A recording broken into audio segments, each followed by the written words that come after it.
Lenny McAllister, you the man. How you doing? I'm so happy to have a celebrity on my show. Yeah, no sense. National celebrity. You on CNN? How long you been doing the CNN thing, man? CNN have been on there about since 2008. 2008? Yes, sir. So have you always been a Republican? I've always been conservative.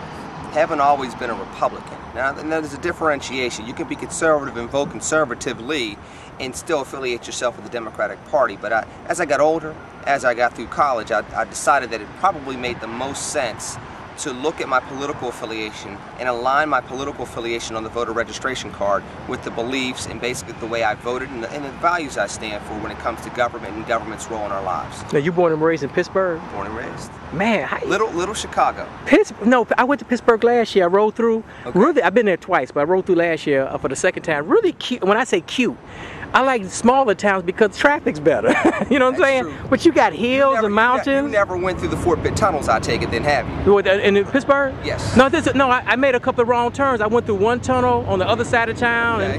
and they got the tunnel right outside PNC Park. But I mean, they got it's mountains and stuff. You went through the Fort Pitt tunnel, but you talk about traffic. You've never gone through the Squirrel Hill tunnels. Okay. You go through the Squirrel Hill tunnels. Everybody going east.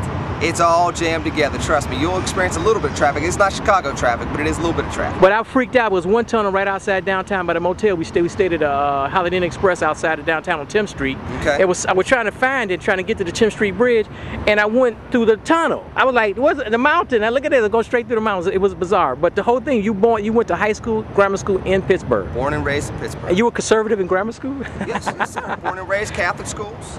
For real? That way. My dad, my mom had us in church 7:30 every morning. We're the only black family in the church. There was like 7 people in the church, 5 nuns. The black family, I guess that'd be more than 7.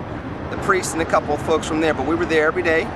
Born and raised, altar boy, did the thing there, and yeah. So you want a pot smoking, weed smoking, crazy liberal, and then you says you got old. Let me get conservative as I got older. Not with my dad. My dad had a mighty belt that he never had to use. So, but he had that discipline there. But he is a guy that believed in education, believed even in school vouchers back then. He made it a point to make sure we went to parochial schools, paid for it out of pocket. Hard-working guy. My mom, stay-at-home mom, and then she got a second job to make sure we got a good education. Went through parochial schools, private schools on scholarship, then eventually went to college. These are 2 individuals that did not go to college at all and have 3 college graduates.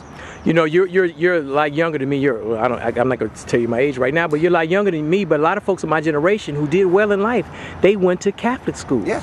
I mean, like Alderman Brookins, he went to Catholic school, and their parents were, and what I'm trying to say, many of us who are African Americans are basically conservative. You would agree, right? I would agree with that, and more so when it comes to education and being able to provide people the best educational opportunities to advance themselves. We're at a point in time where we have to start talking about school choice. We have to start talking about providing our kids, particularly here in Chicago, an opportunity to take advantage of education and all the opportunities that are out there. The possibilities that are out there. And unfortunately, you start getting into the political, diaspora, if you will, of, do you go towards a progressive solution where you put more money into public schools and possibly get the same exact result we've been getting for our kids for decades now? Or do we start looking at school choice, take more conservative solutions and make sure those do not stay trapped in the inner city, do not stay trapped in urban environments? No, I agree, because I was against, I still am sort of against school choice, but my children end up going to a charter school. Long story. So, but although a lot of us do have conservative values, we vote Democrat. What's up with that? Well, I think that's more than anything else. I think that's a standard. I think that's something that we're used to doing. One, we're scared of the Republican Party. 2, the Republican Party does not embrace a lot of people in urban America, not just African Americans, but a lot of urban dwellers don't seem to relate to the modern day conservative movement, if you will, and that's something that conservatives need to work on. It's one of the things that I try to work on as a Republican, show how the values are similar. There's a possibility where there could be marriages when it comes to different types of ideologies, when it comes to education, when it comes to bringing jobs into the community, when it starts talking to getting rid of the food deserts. There is a blend of conservative values with what people in urban America want. It's just a matter of articulating that and showing that there is a partnership there that we can move forward with. But don't you see this election in the fall this year? This is very, very pivotal, because I believe that from the Nixon Southern strategy back in the 60s, this is the culmination and the end of that type of mindset, the race divisions or whatnot, playing the race card in a funny way, the Southern strategy. Don't you think when this election ends in 2008, that type of conservatism will end? Well, I don't know. I mean, we get here at this point in time. I think even moving from 2012 and beyond, we found out that we have a lot more to work on when it comes to racism, when it comes to diversity, when it comes to discrimination. We're going to have to look at how we approach these issues and start having some very real conversations. And it's going to have to come from both sides of the aisle. I think that unfortunately progressives take advantage of these situations, and they would like to see this animosity continue because it guarantees them votes. Just the same conservatives have seen that there are certain states, there are certain areas, and there are certain elections that they can win without having a certain type of voter in place. That's not good for America. You can win elections, you can't win the future that way. I was born on the tail end of the civil rights era, if you will. I saw a whiff of it in the Black Power days when I was a kid in the 70s. But that was 40 years ago. So you think the younger Americans, be it African Americans, Euros, Latinos, the younger ones can embrace the new conservatism that I hope shows up starting in 2008? With the right messaging, they can do that. With the right messaging, I think that we're able to do that. I think that younger people have a different sense of what diversity is all about. They're willing to embrace different types of diversity. They're willing to look at different solutions in a way that previous generations have done and put their imprint on what America is going to be. Now the question is going to be, can conservatives and even progressives, can they take their message and elevate and inspire a sense of innovation, a sense of greatness within America, and make the 21st century just as great as the 20th and 19th centuries were? Yes, we had some growing pains, but there obviously were some triumphs too. You can look at the era around slavery, but we also built a railroad. We reunited the country. Yes, we went through Jim Crow, but out of that movement, we had some of the greatest leaders that we've ever had in this country. There are similar challenges in the 21st century, and it really boils down to who's willing to grab the mantle of leadership, who's willing to be courageous, who's willing to be loving, and who's willing to put the shoe leather to the streets to make these situations go from rhetoric to reality. Of course, I'm going to vote for Barack Obama, and we're sort of his home turf here in Hyde Park. But I'm going to vote for him, and for a lot of different reasons, because I'm of a certain generation. I understand that. But what is with this voter repression? Why do Republicans got to go down that line? I think they're gonna start asking black folks how many bars in a bar, how many bubbles in a bar of soap. Well, we can't obviously go that far, but there is something to be said about having voter ID.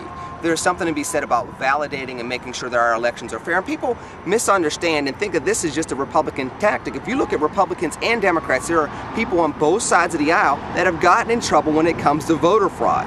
So this is not something that's just a Republican situation. If you look back at 2000, you look at 2004, 2000 in Florida, 2004 in Ohio, yes, some of the disparities that were there, the inconsistencies that were there, you have to make sure do not pop up in 2012. I understand that and I get that and I'm for that.